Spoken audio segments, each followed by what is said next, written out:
High বন্ধুরা, আবার আজকে চলে এসেছি ছোট্ট একটা মিনি ব্লগ নিয়ে। তো দুপুরে স্নান টান করে আমরা চলে এসেছি খেতে, আর খাওয়া দাওয়ার পরে চলে গেছিলাম সাইট সিন করতে। তো এটা হচ্ছে লালগঞ্জ, এখানে প্রচুর লাল কাঁকড়া, তোমরা না গেলে কেউ বিশ্বাস করতে পারো না, এত লাল কাঁকড়া। তারপর চলে এসেছি লক্ষ্মীপুর বিচে। তো লক্ষ্মীপুর বিচটাও পুরো ফাঁকা একদম, আর খুব সুন্দর।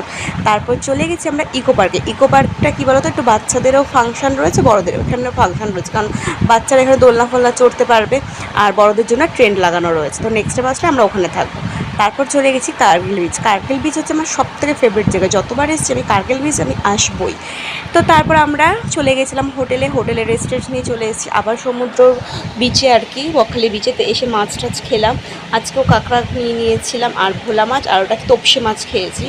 দিয়ে তারপর মেয়ে একটু আইসক্রিম বায়না করছিল, তো ওকে একটু আইসক্রিম খাইয়ে আমরা চলে এসেছিলাম হচ্ছে হোটেল থেকে খাবার নেবো বলে। তো আজকে খাবারে ছিল রাতেরবেলা চিলি চিকেন আর রুটি। তো খাবারে নিয়ে আমরা হোটেলে চলে গেছি। এইটুকুই। আর ভালো লাগলে ব্লগটা প্লিজ তোমরা